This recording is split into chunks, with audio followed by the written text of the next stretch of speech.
Doctor, asimismo nosotros es necesario entender que la participación no sustituye a la autoridad elegida ni la libera de responsabilidad.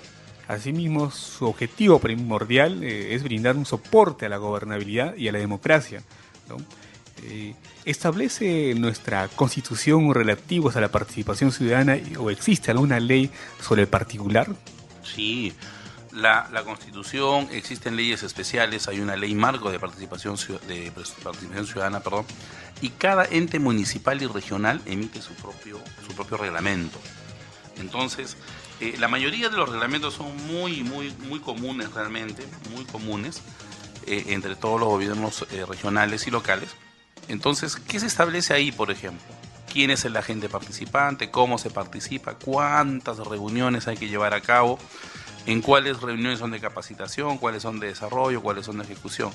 Y inclusive existe un instructivo del MEFS que se emite un año antes de llevarse a cabo el presupuesto participativo, donde da todos los lineamientos técnicos para que los presupuestos participativos se lleven de la mejor forma. ¿Qué es lo que está fallando en el sistema? De que se está realizando sesiones de manera muy rápida, no se está capacitando a la población y entre gallos y medias noches se están aprobando las obras que muchas veces no reflejan el interés de toda la población. Doctor, ¿usted no cree que el promover la participación ciudadana no es también el rol fundamental de las municipalidades, de los gobiernos locales, de los gobiernos regionales?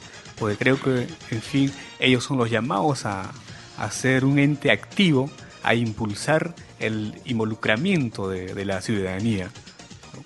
Interesante tu pregunta. Yo te diría de que ¿qué es lo que tienen que hacer, por ejemplo, los gobiernos regionales y locales para que la participación ciudadana se dé de la mejor manera? En primer lugar, promover la participación ciudadana en la formulación, debate y concertación de sus planes de desarrollo y presupuestos y en la gestión pública. Garantizar el acceso a la información pública. Porque el acceso a la información pública es la herramienta que tiene todo ciudadano, porque es un derecho, todo ciudadano, para pedir información al Estado. Entonces, ¿de qué manera el ciudadano va a participar de la gestión del Estado si es que no tiene los instrumentos y los elementos?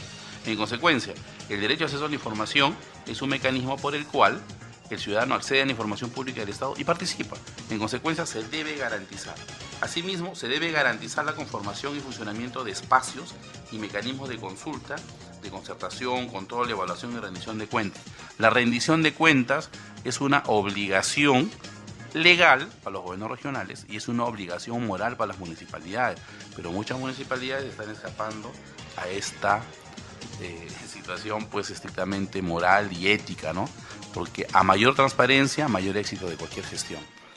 Doctor Ron Walter, ¿cómo se planifica el proceso de participación ciudadana? ¿Existe un procedimiento? No sé si nos puede hablar sobre eso. Bueno, cada entidad pública, llámese gobiernos locales y gobiernos regionales, hacen sus propios reglamentos en base a marcos generales. Por ejemplo, presupuesto participativo, hay una ley marco y hay un instructivo marco que emite el MEF. Entonces todos, en base a esos dos lineamientos, emiten reglamentos internos, ¿no? Reglamentos operativos para cada jurisdicción municipal. Rendición de cuentas, igual manera. Existe la norma en la Ley Orgánica de Municipalidades, existe la norma en la Constitución y cada entidad regional emite su ordenanza de acuerdo a su jurisdicción y de acuerdo a sus elementos que estime por conveniente. Igual sucede con el Consejo de Coordinación Local. En el caso de las revocatorias, por ejemplo, eso ya está establecido por los órganos supervisores electorales. El caso del Jurado Nacional de Elección, el caso de la OMPE, ya existen normas especiales. Igualmente, para el caso de propuesta de normativa, en el caso de propuesta, por ejemplo, cada entidad debe tener un reglamento, debería tenerlo, ¿no? Entonces eso sería cosa de hacer la consulta, ¿no? Doctor, nuestra Constitución establece temas como iniciativa legislativa, revocación de autoridades, demanda de rendición de cuentas. ¿Usted nos puede comentar algo sobre la iniciativa legislativa, si ha visto un caso similar o particular sobre esto? Bueno, por parte de los ciudadanos. Sí, existen muchos casos. Uno de los casos más ejemplares que pudimos observar y estar presentes, y en el tiempo trabajar en la municipalidad, fue, por ejemplo, cuando se modificó la Ley Orgánica de Municipalidades, se pidió opinión de todas las municipalidades a nivel nacional sobre el proyecto de ley, ¿no? porque un congresista sacó un proyecto de ley y este proyecto fue derivado a todos los entes municipales para que opinen. Cada entidad municipal formó una comisión para la revisión de estas normas. En consecuencia, hubo opiniones muy saludables y casi el 60% del proyecto de ley que estaban pidiendo reformarlo no se aprobó de acuerdo a las ideas y a las opiniones de todas las entes municipales. Después, en el caso de San Isidro, por ejemplo, ustedes saben que en San Isidro, en Lima, hay mucho rapto de mascotas, ¿no? Allá la gente, por lo mismo que tiene elevado ingreso económico, pues tiene mascotas bien caras. Entonces han sacado ordenanzas municipales para que haya un control en los parques con respecto a las mascotas. Entonces hay personal municipal que comienza a hacer vigilancia a determinadas horas, entonces la gente a determinada hora saca sus mascotas, obviamente con todo el sistema higiénico respectivo, ¿no? Allá son muy cuidadosos, pero hay una ordenanza, por ejemplo. De tal manera que si sucede un rapto fuera de esos horarios, ya exime de responsabilidad a la municipalidad, porque la municipalidad tiene el control de las vías, ¿no? De las vías, en consecuencia, pues están llamados a vigilar. Doctor, nuestra Constitución refiere: toda persona tiene derecho a solicitar sin expresión de causa a la información que se requiere y a recibirla de cualquier entidad pública en el plazo legal con el costo que suponga el pedido. Se exceptúan las informaciones que afectan la intimidad personal y las expresiones, ¿no? Doctor, ¿cuál es el procedimiento para acceder a la información? Bueno, en primer lugar, es un pedido totalmente inmotivado. El Estado no le puede decir al ciudadano para qué quieres la información. El ciudadano pide y punto, porque le da la gana y punto. Ni siquiera tiene que dar ningún tipo de explicación. Simplemente presenta una solicitud, el plazo es 7 días, ampliarlo a 5 días más si hubiese alguna dificultad, pero al 6º día se le debe comunicar al ciudadano que se va a hacer uso de esa excepción. Entonces, una vez que la entidad pública tenga la información, solamente debe pagar una tasa por el derecho de reproducción. Ahora, la información no solamente consiste en documentos escritos, puede ser audio, puede ser video, puede ser una fotografía, puede ser un sistema informático, puede ser información digitalizada, etcétera. Entonces, el abanico es muy grande para la información. Ahora, existen excepciones en la cual yo no doy información, por ejemplo, información secreta, información reservada, información confidencial. Está referido más que todo a la protección de la información en ciertas instituciones. Por ejemplo, el ejército, ¿no? No es público saber cuántos armamento tiene el cuartel Tarapacá, por ejemplo, ¿no? No se puede, está protegido por una excepción. O tampoco se le puede decir a la policía que nos diga el plan operativo policial para intervenir Ciudad Nueva con respecto a drogas, por ejemplo. Tampoco se puede dar esa información pública, ¿no?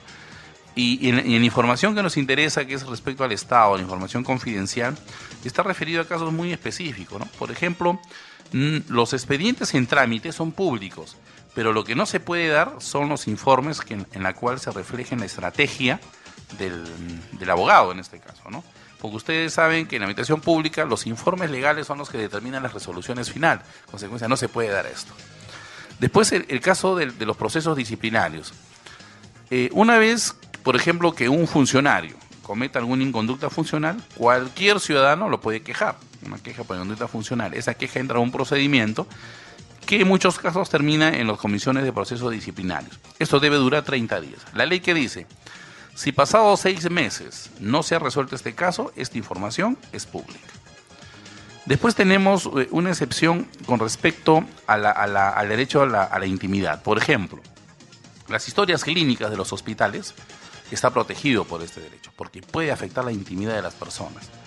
Un currículum vitae, por ejemplo, no afecta el derecho a la intimidad, porque uno pone en un currículum los méritos, los honores de cada uno, ¿no? En consecuencia, ahí no va cosas negativas de uno. Hubo mucha discusión en Tacna, en algunas instituciones decían que no, la gente pedía el currículum vitae de determinada persona. Eso ocurre, por ejemplo, en instituciones educativas. A veces tienen problemas con el docente, con el profesor, y quieren saber qué es su currículum, realmente si es especialista, no es especialista, no, y se afecta a la intimidad personal. Menos mal que esto ya ha sido superado, ¿no? Ahora se da la información, pero como les digo, en un currículum vitae, por ejemplo, no afectaría la intimidad personal para nada. Ahora, el pedir, por ejemplo, los sueldos, el recibo de sueldos, pedir las planillas, pedir las boletas de pago, esa es información pública, porque tienen que tener presente de que la regla general es todo lo que tenga el Estado es público, ¿no? La excepción a esta regla son las excepciones que ya les manifesté.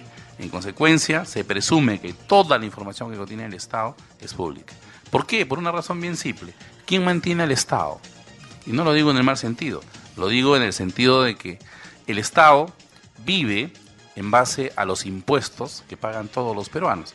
En consecuencia, mínimamente, el ciudadano pues tiene que tener una atención pues decorosa, razonable, respetuosa, y sobre todo el ciudadano tiene todo el derecho de controlar al Estado. Tiene todo el derecho porque justamente sus recursos, sus impuestos están ahí, y tiene derecho a saber qué hacen con los impuestos.